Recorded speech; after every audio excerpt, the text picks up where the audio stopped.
जी कैफ 7 आज के लेक्चर का आगाज करते हैं। लेक्चर नंबर 37 चैप्टर हमारा 6। आज हमारा चैप्टर 6 का लास्ट लेक्चर होगा जिसमें हम लास्ट कंसेप्ट डिस्कस करेंगे, certificate of commencement of business. फिर इसके बाद इस चैप्टर के कुछ प्रैक्टिस क्वेश्चंस जो रह गए हैं वो अटेम्प्ट करेंगे और इसके बाद MCQs, ठीक है, वो भी इंशाल्लाह आज की क्लास में हम डिस्कस कर लेंगे। तो आज हमारा चैप्टर 6 का लास्ट लेक्चर होगा। कल के लेक्चर में से कोई क्वेश्चन पूछना चाहते हो तो पूछ लीजिए। कल हमने एक्सपर्ट के बारे में स्टडी किया। एक्सपर्ट क्या है, डेफिनेशन, कंडीशंस जो कि पूरी होना जरूरी है अगर एक्सपर्ट की स्टेटमेंट को हमने प्रॉस्पेक्टस का हिस्सा बनाना है। और फिर उसके बाद हमने कंसेप्ट स्टडी किया था, अगर प्रॉस्पेक्टस में किसी किस्म की मिस स्टेटमेंट हो तो कौन लोग लायबल होंगे और किन सर्कमस्टेंसेज में, किस सिचुएशन में लायबल होंगे और लायबिलिटी कितनी होगी। जी कोई क्वेश्चन पूछना चाहते हो पूछ लें। कोई नहीं, चलिए आगे चलते हैं। Next, certificate of commencement of business. ये इससे पहले भी क्लास में एक दो दफा डिस्कस हो चुका है। Certificate of commencement of business कि एक कंपनी जब इनकॉर्पोरेट होती है, रजिस्टर होती है, तो उससे मिलता है एक सर्टिफिकेट रजिस्ट्रार की तरफ से, जिसे क्या कहते हैं, सर्टिफिकेट ऑफ इनकॉर्पोरेशन, जो इस बात का सबूत है कि कंपनी लीगली एग्जिस्ट करती है। ठीक है, ये ऐसे ही है जैसे बर्थ सर्टिफिकेट हो कंपनी का जैसे बर्थ सर्टिफिकेट। जिस तरह हम नेचुरल पर्सन का एक बर्थ सर्टिफिकेट होता है, लेकिन उस तरह कंपनी का भी होता है। और जिस तरह हम नेचुरल पर्सन का आईडी कार्ड होता है, कंपनी का भी समझ लीजिए एक तरह से आईडी कार्ड। यानी फर्क क्या होता है, जब बर्थ सर्टिफिकेट है तो आईडी कार्ड की क्या, आईडी कार्ड इस बात का सबूत है कि अब आप लीगली किसी भी तरह का कॉन्ट्रैक्ट कर सकते हैं। वरना उससे पहले 18 साल की उम्र में आईडी कार्ड बनता है। 18 साल से पहले आपका स्टेटस होता है माइनर का। आप बहुत से ऐसे कॉन्ट्रैक्ट हैं जो कि नहीं कर सकते, पाबंदी है।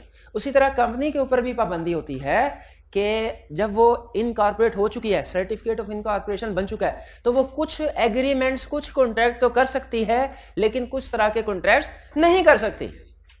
ठीक है, जब तक के certificate of commencement of business ना हासिल कर ले। Certificate of commencement of business हासिल करने के बाद समझ लीजिए उसके पास आईडी कार्ड आ गया, अब वो जिस तरह का एग्रीमेंट करना चाहे कर सकती है। तो कंपनीज के लिए सर्टिफिकेट ऑफ इनकॉर्पोरेशन के साथ साथ certificate of commencement of business भी हासिल करना जरूरी है। ये कंसेप्ट समझ आया? अच्छा, हर कंपनी के लिए certificate of commencement of business हासिल करना जरूरी नहीं है। किन तरह की कंपनी के लिए जरूरी है? हर पब्लिक कंपनी के लिए। इसका मतलब है पब्लिक कंपनीज के लिए certificate of commencement of business हासिल करना जरूरी है। प्राइवेट कंपनी के लिए सर्टिफिकेट ऑफ कमेंसमेंट बिजनेस हासिल करना जरूरी नहीं। वो सर्टिफिकेट ऑफ इनकॉर्पोरेशन के बाद ही हर तरह का काम कर सकते हैं, जो भी एग्रीमेंट करना चाहे। लेकिन पब्लिक कंपनी के ऊपर पाबंदी है, सर्टिफिकेट ऑफ इनकॉर्पोरेशन ऑब्टेन करने के बाद भी उसने कुछ रिक्वायरमेंट्स पूरी करनी है। फिर उसके बाद उसे certificate of commencement of business मिलेगा, इसके बाद वो हर तरह का एग्रीमेंट कर सकती है। तो certificate of commencement of business हासिल करने की रिक्वायरमेंट किस कंपनी के ऊपर है? पब्लिक कंपनी के ऊपर।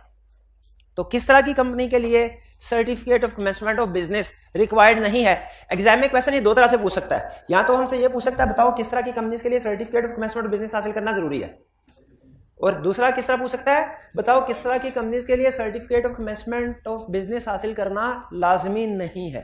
तो याद रखिए, पब्लिक कंपनी के लिए जरूरी है, प्राइवेट कंपनी के लिए जरूरी नहीं है। क्लियर? अच्छा, एक और type of company which is converted from private to public company. ठीक है, इसके लिए भी certificate of commencement of business हासिल करना लाजमी नहीं है। ठीक है, हर पब्लिक कंपनी के लिए, प्राइवेट कंपनी के लिए जरूरी नहीं है। और ऐसी कंपनी जो कि प्राइवेट कंपनी से पब्लिक कंपनी में कन्वर्ट हुई है after 1 year of incorporation, after 1 year of incorporation. इसमें थोड़ा मुझे टाइपिंग एरर लग रहा है, स्टॉप कीजिएगा जी। तो किस तरह की कंपनीज के लिए certificate of commencement of business obtain करना रिक्वायर्ड है? Every public company having share capital, every public company having share capital. तो अगर एग्जाम में पूछ ले किस तरह की कंपनीज के लिए रिक्वायर्ड नहीं है, हम कहेंगे किसी प्राइवेट कंपनी के लिए रिक्वायर्ड नहीं है। और ऐसी public company not having share capital, उसके लिए भी certificate of commencement of business required नहीं है। यानी आप ये लाइन याद कर लें तो आपको ऑटोमेटिकली याद हो जाएगा कि किस तरह की कंपनीज के लिए रिक्वायर्ड नहीं। अगर आप ये याद कर लें किस तरह की कंपनीज के लिए certificate of commencement business required है, ऑटोमेटिकली याद हो जाएगा किस तरह की कंपनीज के लिए रिक्वायर्ड नहीं। किस तरह की कंपनीज के लिए रिक्वायर्ड है certificate of commencement of business? Every public company having share capital. इसका मतलब ऐसी पब्लिक कंपनी जिसका शेयर कैपिटल नहीं है, रिक्वायर्ड नहीं। और ऐसी प्राइवेट कंपनी जिसका शेयर कैपिटल है उसके लिए भी रिक्वायर्ड नहीं है। ठीक है, हर पब्लिक कंपनी, और पब्लिक कंपनी में भी कौन सी company, having share capital. Clear? Private company के लिए रिक्वायर्ड नहीं है, ऐसी कंपनी जिसका शेयर कैपिटल नहीं है, नॉट हैविंग शेयर कैपिटल, उसके लिए भी रिक्वायर्ड नहीं। अच्छा, एक सिर्फ सिचुएशन आ गई, अगर कंपनी पब्लिक से प्राइवेट या प्राइवेट से पब्लिक में कन्वर्ट होती है, फिर क्या होगा? फिर क्या होगा? अगर कोई प्राइवेट कंपनी कन्वर्ट होती है पब्लिक कंपनी में with in 1 year of incorporation के 1 साल के अंदर अंदर, लॉ कहता है इतनी जल्दी कन्वर्ट कर लिया प्राइवेट ने अपने आप को पब्लिक में, मैं इसे पब्लिक ही समझूंगा, इसने certificate of commencement of business हासिल करना है। अगर प्राइवेट कंपनी इनकॉर्पोरेशन के बाद 1 साल के अंदर अंदर पब्लिक में कन्वर्ट हो जाए विद इन 1 ईयर, इसने certificate of commencement of business obtain करना है। और अगर after 1 year of incorporation public में कन्वर्ट हो, फिर certificate of commencement of business हासिल करने की जरूरत नहीं है। 1 ईयर की बात, कन्वर्जन वाली बात खासतौर पे याद रखनी है। Certificate of commencement of business किस तरह की कंपनीज के लिए रिक्वायर्ड है, किस तरह की कंपनीज के लिए रिक्वायर्ड नहीं, इसमें खास तौर पे क्या बात याद रखनी है आपने? कन्वर्जन वाली। तो ये क्लियर है? तो बताइए, पब्लिक कंपनी ने सर्टिफिकेट ऑफ कमेंसमेंट बिजनेस हासिल करना है कि नहीं करना? हैविंग शेयर कैपिटल है तो रिक्वायर्ड है, not having share capital required नहीं। प्राइवेट कंपनी ने ऑब्टेन करना है? नहीं। एक सिचुएशन में करना होगा प्राइवेट ने, वो क्या है? अगर कन्वर्ट करे अपने आप को पब्लिक कंपनी में with in 1 year of incorporation. Clear है जी? अच्छा, पाबंदियां क्या है? यानी certificate of commencement of business अगर हासिल नहीं करते तो क्या हो जाएगा? क़यामत आ जाएगी कोई? क्या होगा? सुन ले, वो कहता है कंपनी, अब देखिए असल में कमेंसमेंट ऑफ बिजनेस में ही कंसेप्ट छुपा हुआ है कि कंपनी ना तो अपने ऑपरेशंस स्टार्ट कर सकती है, ना ही बोरोइंग का मतलब क्या है? लोन ले सकती है, जब तक के certificate of commencement of business हासिल ना कर ले। यानी पब्लिक कंपनी के लिए certificate of commencement of business हासिल करना रिक्वायर्ड है ना? अगर नहीं ऑब्टेन करती तो क्या होगा? जब तक सर्टिफिकेट ऑब्टेन नहीं करती है, ना तो वो अपना बिजनेस कमेंस कर सकती है, ना ही बोरोइंग पावर एक्सरसाइज कर सकती है। ये बोरोइंग पावर एक्सरसाइज करने का मतलब क्या होता है? कि लोन नहीं ले सकती। बिजनेस कमेंस करने का या ऑपरेशन स्टार्ट करने का, बिजनेस कमेंस करने का मतलब क्या होता है? कि सेल परचेज करने के एग्रीमेंट नहीं कर सकती। शेयर इशू कर सकती है, सेल परचेज के एग्रीमेंट्स नहीं कर सकते। लिस्टिंग करवा सकती है, लिस्टिंग प्रॉस्पेक्टस भी इशू कर सकती है, लिस्टिंग प्रॉस्पेक्टस भी इशू कर सकती है, लोगों से शेयर्स के पैसे भी वसूल कर सकती है, लेकिन उन पैसों को इस्तेमाल नहीं कर सकती सेल परचेज में। सेल परचेज, ठीक है? ये समझ आ गया? 2 पाबंदियां हैं। सर्टिफिकेट, जब तक public company certificate of commencement of business हासिल नहीं करती, उसके ऊपर 2 पाबंदियां हैं। कौन कौन सी? बिजनेस कमेंस नहीं कर सकती, बोरोइंग पावर एक्सरसाइज नहीं। दोनों का मतलब पता होना जरूरी है। बोरोइंग पावर एक्सरसाइज नहीं कर सकती का मतलब क्या है? लोन नहीं ले सकती। और बिजनेस कमेंस नहीं कर सकती इसका मतलब क्या है? सेल परचेज के एग्रीमेंट्स वगैरह नहीं कर सकती। ठीक है? लेकिन इसका यह मतलब नहीं है शेयर भी नहीं इशू कर सकती, वो कर सकती है, प्रॉस्पेक्टस इशू कर सकती है, सेल परचेज के एग्रीमेंट नहीं कर। क्लियर? आगे चलते हैं। अगला क्वेश्चन हमारे जहन में यह आया कि certificate of commencement of business मिलेगा कैसे? Certificate of commencement of business मिलेगा कैसे? वो कहता है कि जी 2 बंदे, चीफ एग्जीक्यूटिव और एंड कंपनी सेक्रेटरी, दोनों डिक्लेरेशन फाइल करेंगे। हाँ, चीफ एग्जीक्यूटिव की जगह कोई डायरेक्टर भी हो सकता है, लेकिन नॉर्मली चीफ एग्जीक्यूटिव और कंपनी सेक्रेटरी डिक्लेरेशन फाइल करेंगे रजिस्ट्रार को। इसका मतलब है certificate of commencement of business किसने देना है? सर्टिफिकेट ऑफ इनकॉर्पोरेशन भी किसने दिया था? रजिस्ट्रार ने। डिक्लेरेशन फाइल करेंगे, एक बयान हल्फी जमा कराएंगे, रजिस्ट्रार के पास जाएंगे, कसम खा के कहेंगे रजिस्ट्रार भाई हमारी बातें सुनो। पहली बात, पहली रिक्वायरमेंट क्या? शेयर्स अलॉटेड, हमने शेयर्स इशू कर दिए हैं, शेयर इशू कर दिए हैं। क्या कंडीशंस पूरी होना जरूरी है सर्टिफिकेट ऑफ कमेंसमेंट बिजनेस हासिल करने के लिए? पहली कंडीशन, कंपनी कह रही है हमने शेयर्स अलॉट कर दिए हैं to minimum subscription, minimum subscription की हद तक शेयर्स अलॉट कर दिए या उससे ज्यादा कर दिया, मिनिमम सब्सक्रिप्शन या उससे ज्यादा कर दिया। यानी कंपनी कह रही है हमें बिजनेस करने की इजाजत दे, क्यों? हमारे पास माल आ गया, पैसा आ गया हमारे पास, अब हम आसानी से काम कर सकते। रजिस्ट्रार कहता है अच्छा बताओ क्या इतने पैसे आ गए हैं कि बिजनेस अच्छे तरीके से स्टार्ट हो जाए? इतने पैसे के बिजनेस अच्छे तरीके से स्टार्ट हो जाए, इन्हें कहते हैं मिनिमम सब्सक्रिप्शन। ठीक है, प्रैक्टिकली या कंसेप्चुअली मिनिमम सब्सक्रिप्शन का मतलब कुछ हो रहा है, लीगल डेफिनेशन कुछ हो रहा है। प्रैक्टिकली क्या कहते हैं, मिनिमम सब्सक्रिप्शन का मतलब क्या है, इतने पैसे जो कि एक बिजनेस को स्टार्ट करने के लिए जरूरी हो, मिनिमम सब्सक्रिप्शन। तो डायरेक्टर, तो चीफ एग्जीक्यूटिव और कंपनी सेक्रेटरी क्या कह रहा है जाके रजिस्ट्रार को कि हमारे पास मिनिमम सब्सक्रिप्शन जितने शेयर्स अलॉट कर दिए हैं, इसका मतलब है मिनिमम सब्सक्रिप्शन के जितने पैसे इनके पास आ गए हैं। कंसेप्चुअली मिनिमम सब्सक्रिप्शन का मतलब कम से कम उतने पैसे जो कि बिजनेस, अच्छा बिजनेस स्टार्ट करने के लिए जरूरी हो। लीगल डेफिनेशन क्या है मिनिमम सब्सक्रिप्शन की? मिनिमम सब्सक्रिप्शन वो अमाउंट है कि इतनी शेयर्स एप्लीकेशन आना जरूरी है ताकि शेयर्स को अलॉट किया जा सके। अगर शेयर एप्लीकेशन इस अमाउंट तक की ना आए तो फिर शेयर्स को अलॉट नहीं किया जाता। अगर इस अमाउंट या इससे ज्यादा की आए तो फिर शेयर्स को अलॉट किया जाता है। अच्छा बताइए, ये मिनिमम सब्सक्रिप्शन है। मिनिमम सब्सक्रिप्शन से कम की अगर एप्लीकेशंस आए, क्या शेयर्स को अलॉट किया जा सकता है? क्या सर्टिफिकेट मिलेगा? नहीं। और अगर मिनिमम सब्सक्रिप्शन के बराबर आ जाए फिर शेयर अलॉट कर सकते हैं, फिर सर्टिफिकेट ऑफ बिजनेस मिल जाएगा, मिल जाएगा। अब अजीब बात सुने, अगर मिनिमम सब्सक्रिप्शन से ज्यादा के एप्लीकेशन आ जाएं, क्या शेयर्स अलॉट हो सकते हैं? बैलेटिंग करनी है, बैलेटिंग करने के बाद शेयर्स अलॉट हो सकते हैं। क्या certificate of commencement of business मिल सकता है? नहीं, जब तक के जो एक्सेस अमाउंट है वो पैसा वापस ना कर दें, लोगों की अमानतें उन तक जब तक ना पहुंचा दें। एक और फिर नहीं समझ आई बात, नो प्रॉब्लम। अच्छा, बाकी का लॉ समझ आ गया सारा? अच्छा, ऐसी बात है।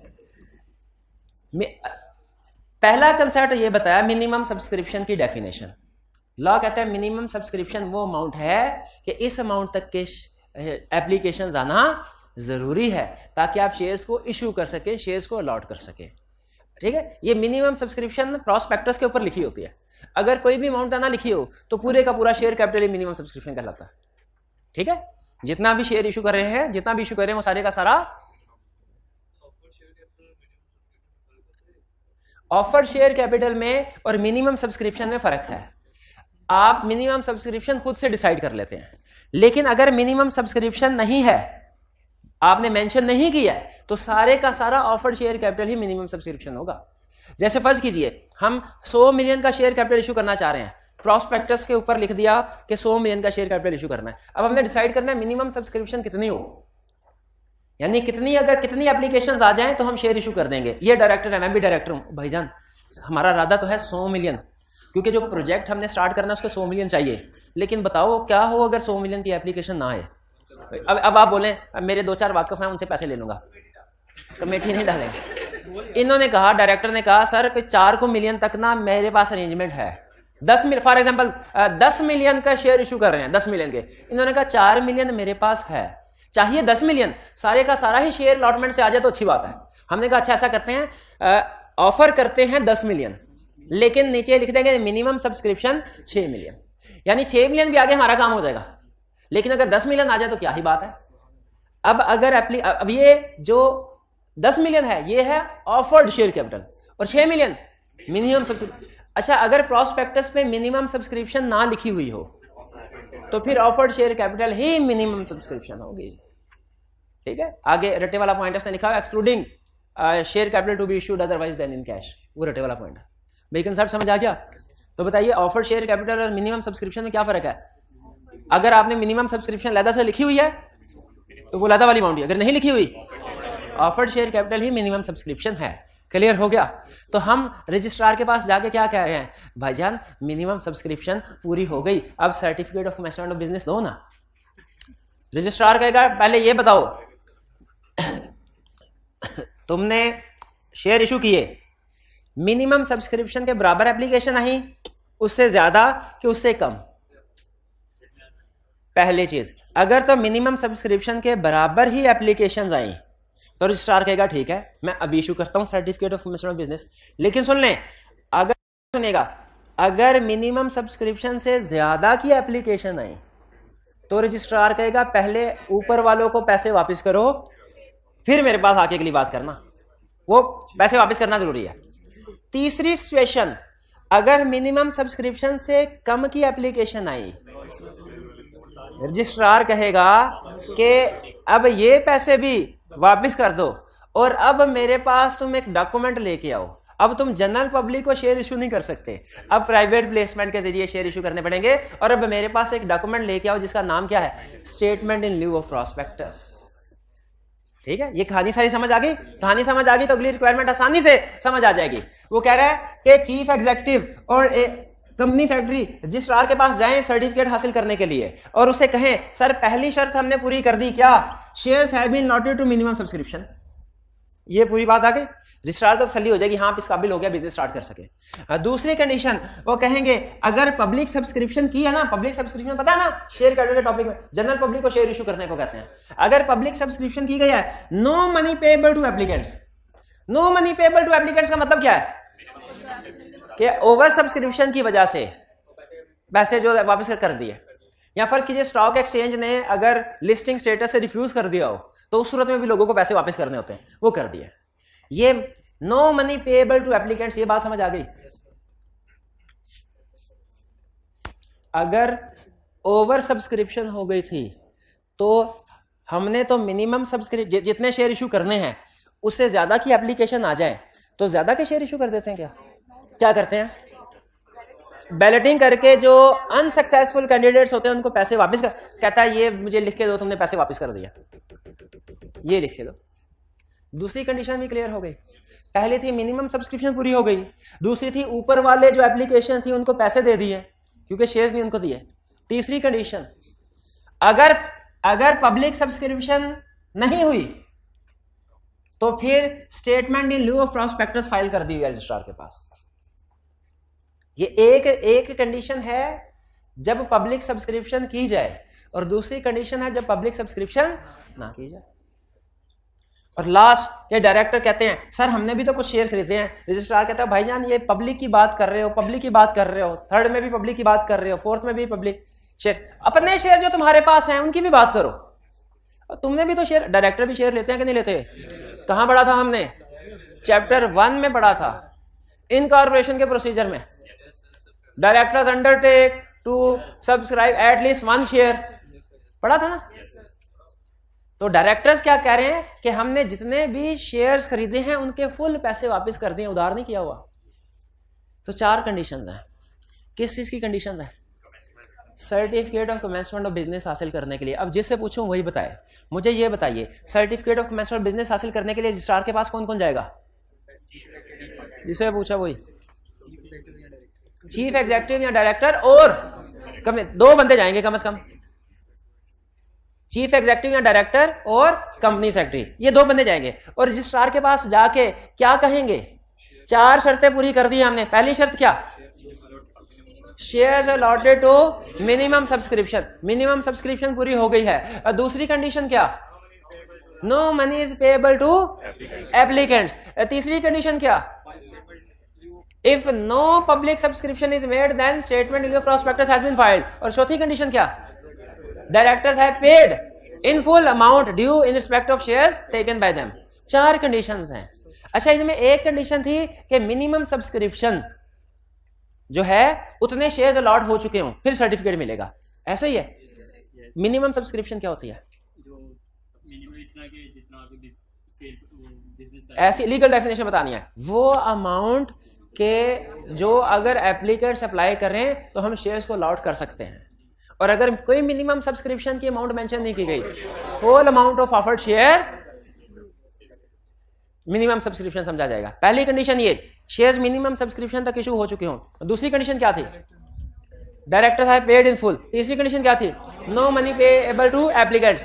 ये किस पैसे की बात कर रहा है जो वापस करने हैं? जो ओवर सब्सक्रिप्शन हो चुकी है वो पैसे, या अगर स्टॉक एक्सचेंज ने लाइसेंस नहीं दिया हुआ तो वो सारे पैसे फिर वापस करने पड़ते हैं। ओवर सब्सक्रिप्शन हो तो एक्सेस अमाउंट वापस करनी पड़ती है जनरल पब्लिक को, और अगर स्टॉक एक्सचेंज रिफ्यूज कर दे तो सारी अमाउंट जनरल पब्लिक। तो यही कह रहा है नो। अच्छा, मुझे ये बताएं, सोचिए जरा कि स्टॉक एक्सचेंज ने लिस्टिंग रिफ्यूज कर दी, कंपनी ने क्या करना है? सारे पैसे वापस। अच्छा बताइए, इसके बाद कंपनी बिल्कुल बंद हो जाएगी या कि अनलिस्टेड के तौर पे काम कर सकती है? अनलिस्टेड के तौर पे, लेकिन पब्लिक इशू नहीं कर सकती, अनलिस्टेड, पब्लिक अनलिस्टेड बन जाएगी। अच्छा, पब्लिक अनलिस्टेड ने जब शेयर्स के पैसे इकट्ठे करने हैं, कहां से इकट्ठे करेगी? प्राइवेट। तो जब कभी प्राइवेट प्लेसमेंट होती है तो क्या करना है? Prospectus. Next statement in lieu 4 conditions हैं, 4 condition. Minimum subscription paid by directors in full, no money payable, statement in lieu of prospectus. जब सारी कंडीशन पूरी हो गई, डिक्लेरेशन में रजिस्ट्रार कहेगा ये लो साइन किया जाओ, ये है certificate of commencement of business. अब certificate of commencement of business हासिल करने के बाद कंपनी क्या कर सकती है? कोई भी एग्रीमेंट कर सकती है, लेकिन उससे पहले उसके पास पाबंदी है। क्या पाबंदी है?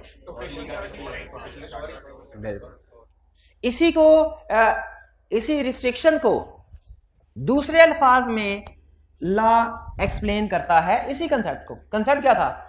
Public company certificate of commencement of business हासिल करने से पहले ना बोरिंग कर सकती है, ना सेल परचेज कर सकती है। इसी कंसेप्ट को वो दूसरे अल्फाज में कह रहा है कि अगर ये काम कंपनी करेगी तो क्या होगा। यहां पे क्या समझाया? काम नहीं कर सकती, यहां अगर करेगी तो क्या हो। अगर company certificate of commencement of business हासिल करने से पहले बोरिंग का एग्रीमेंट करती है, एग्रीमेंट वॉइड होगा, उसका कोई लीगल स्टेटस नहीं। और अगर कोई cell purchase, other agreement, other mean cell purchase की एग्रीमेंट करती है, तो उनका स्टेटस होगा प्रोविजनल। प्रोविजनल का मतलब क्या होता है? प्रोविजनल, आपने बिजनेस लॉ पढ़ा हुआ है, उसमें एक होता है वॉइड कॉन्ट्रैक्ट, एक वॉइडेबल भी होता है, ये वो बात नहीं है। एक कंटिंजेंट कॉन्ट्रैक्ट भी होता है। कंटिंजेंट कॉन्ट्रैक्ट पता है? अब सुनिए, अगर certificate of commencement of business हासिल करने से पहले एग्रीमेंट किए, अगर बोरोइंग का एग्रीमेंट है वो सीधा वॉइड, और अगर अदर एग्रीमेंट है सेल परचेज वाले, वो प्रोविजनल, वो कंटिंजेंट। कंटिंजेंट का मतलब क्या है? कि अगर certificate of commencement of business मिल गया तो ये वैलिड है, अगर certificate of commencement of business नहीं मिला ये भी वॉइड है। कुछ समझ आई? नहीं समझ आई? नहीं, ये कंडीशन मिक्स हो गई है। नहीं, ये टाइप्स ऑफ कंपनी किसने सर्टिफिकेट ऑब्टेन करना, ये मिक्स हो गया, मिक्स हो गया ना। हाँ, इसीलिए अब हम क्वेश्चन करेंगे और एमसीक्यूज में सही हमारी रिवीजन होगी।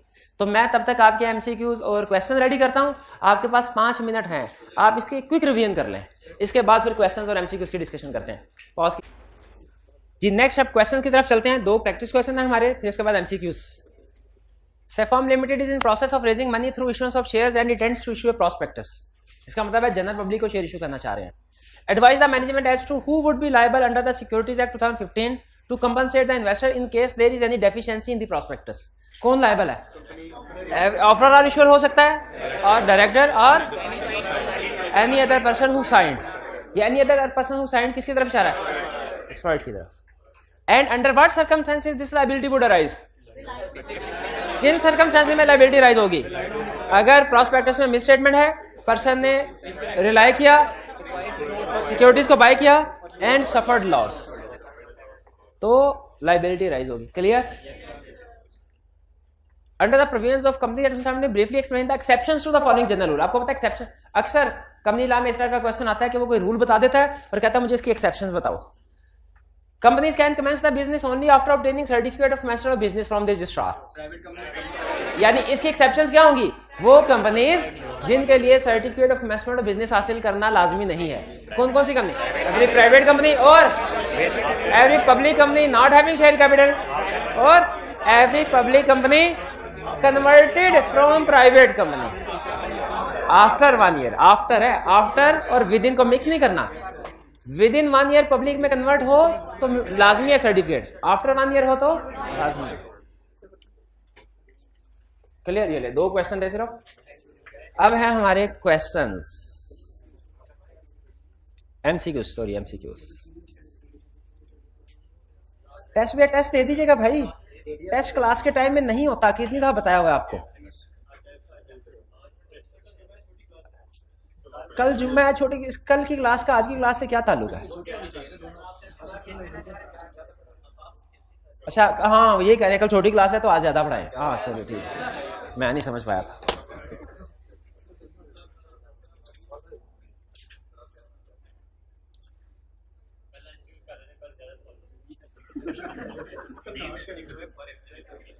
चले 20 एमसीक्यूज हैं, अब जितनी जल्दी कर लेंगे उतनी जल्दी छुट्टी।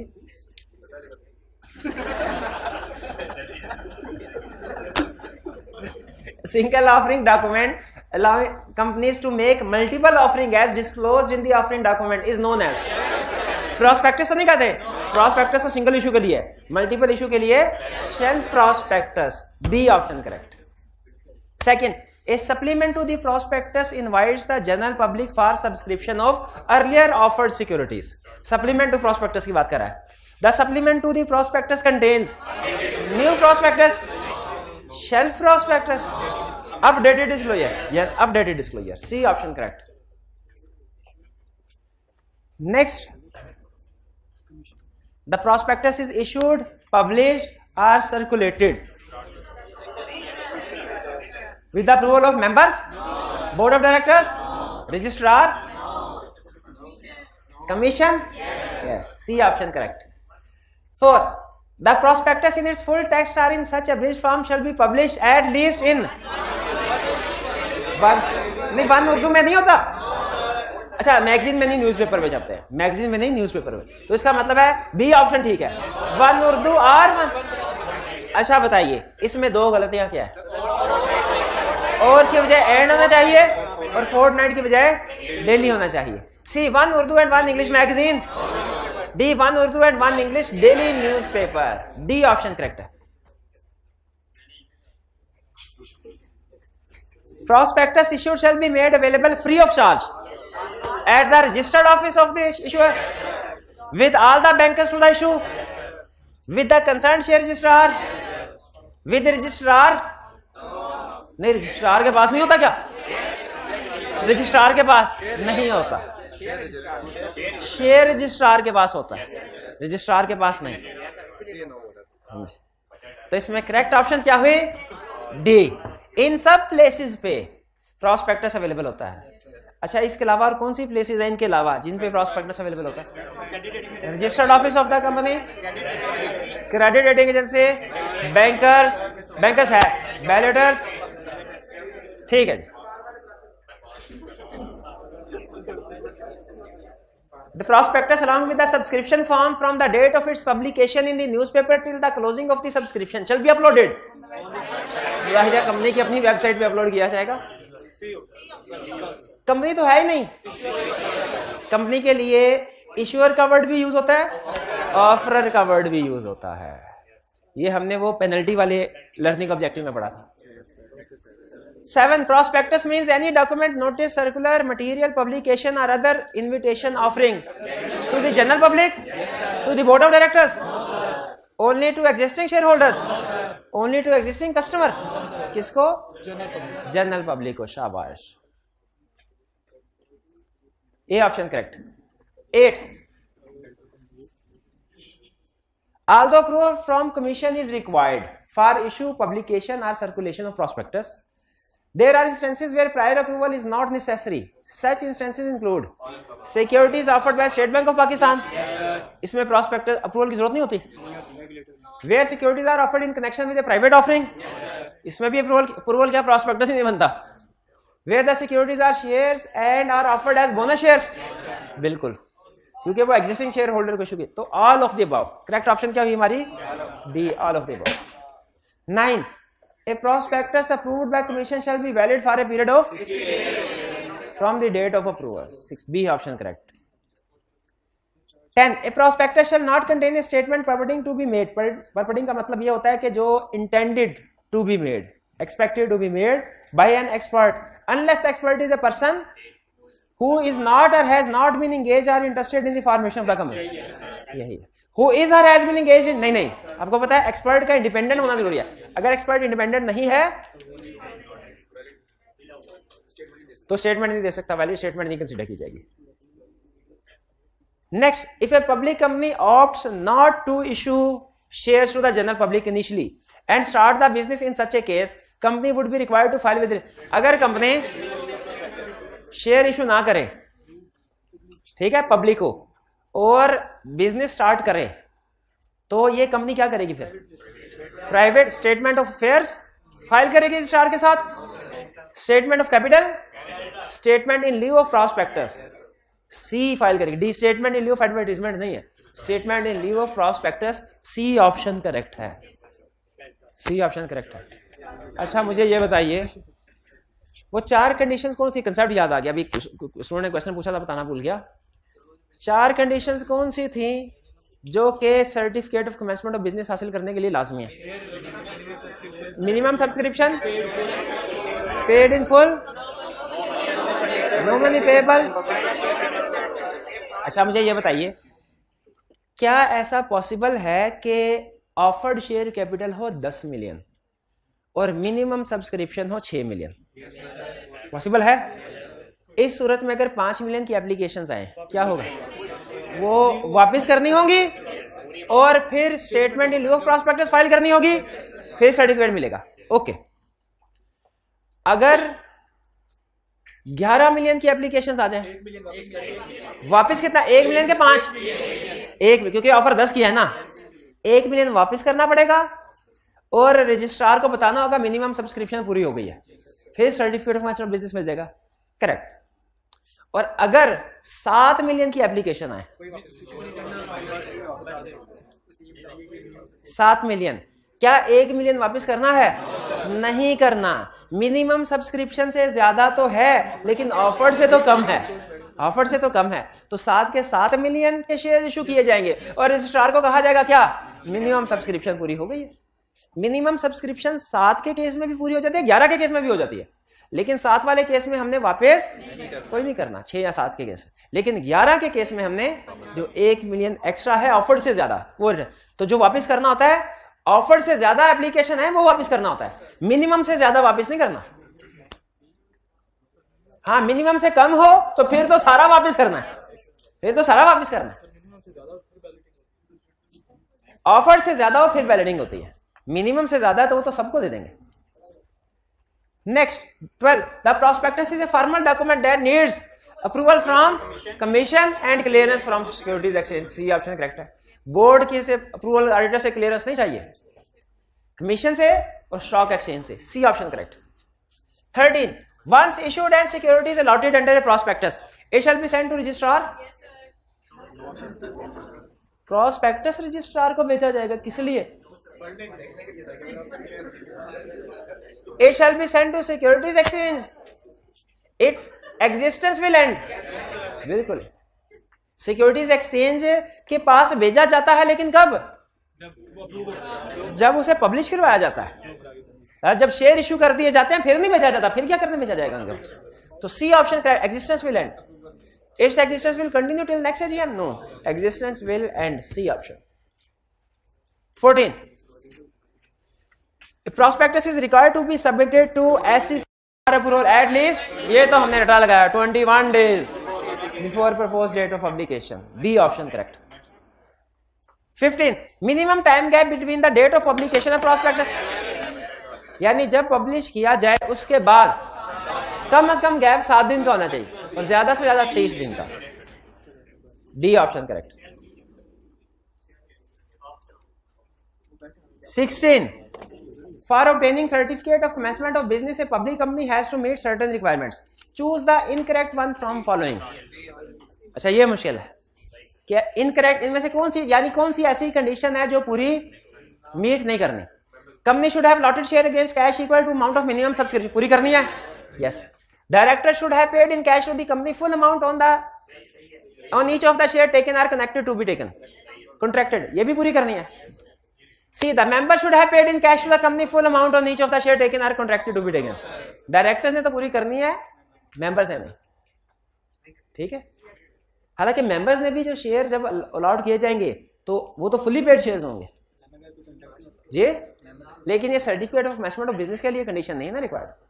No money is are may become liable to be repaid to applicants for any shares, कि कोई पैसे एप्लीकेंट्स को वापस नहीं करना। 17, before being permitted to trade, a public company must have obtained a certificate of incorporation only, been listed on the securities exchange, issued a prospectus, obtained a commencement of business certificate and certificate of, हाँ जी, D option correct जी। हाँ ये public company having share capital के लिए है, तो सिर्फ public company लिखा है, तो फिर क्या करें?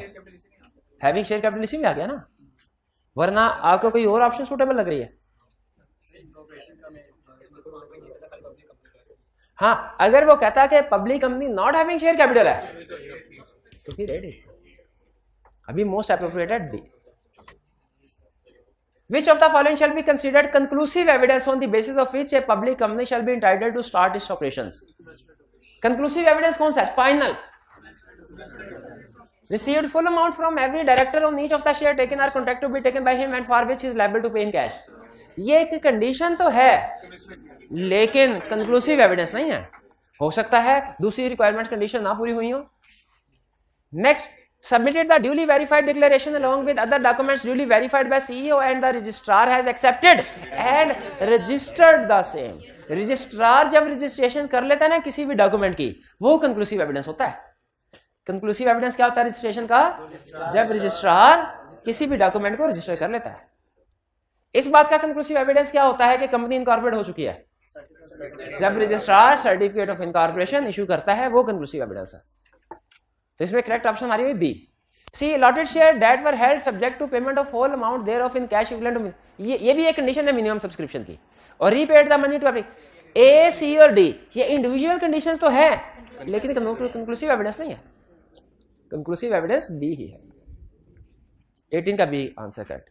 19 prospectus is required to be duly signed by chief executive and a director, every person who is named therein। अभी तो हमने चीफ एग्जीक्यूटिव और कंपनी सेक्रेटरी पढ़ा था। शाबाश, वो सर्टिफिकेट ऑफ मैनेजमेंट बिजनेस, ये प्रोस्पेक्टस पूछ रहा है। प्रोस्पेक्टस किसने साइन करना है? Every person who is named therein as a director और proposed director. B option. C the chief executive, director and CF, no no no, every director including the chief, ये भी नहीं। करेक्ट ऑप्शन क्या हुई? B. Correct option क्या हुई? B. 20 minimum subscription is the total authorized share capital of company as stated in prospectus, the whole amount of share capital other than that issued or agreed to be issued as paid otherwise than in cash if no amount of minimum subscription is so fixed। हाँ जी, अगर minimum subscription की amount कोई fix नहीं की गई तो फिर ऑफर्ड शेयर कैपिटल की टोटल अमाउंट ही मिनिमम सब्सक्रिप्शन होती है। B option. Whole amount of subscription received from applicants if no amount of minimum subscription is so fixed, नहीं। C B. The amount to be generated from public for which prospectus is issued, ये उस वक्त amount होगी minimum subscription. कब? जब minimum subscription की amount नहीं लिखी होगी। इसका मतलब है ये उसने आधी बात की है, बी में पूरी बात की है। तो मोस्ट एप्रोप्रिएट ऑप्शन क्या हुई हमारी? बी। क्लियर? चलिए, आज की आपकी होम असाइनमेंट भी कोई नहीं है क्योंकि कल वैसे भी जुम्मा हमारे पास टाइम कम होगा, तो कल असाइनमेंट नहीं है, कल के लिए याशी कर रहे हैं। आज कल इंशाल्लाह नया चैप्टर स्टार्ट करेंगे। आज का लेक्चर यहाँ खत्म करते हैं हम। अल्लाह हाफिज।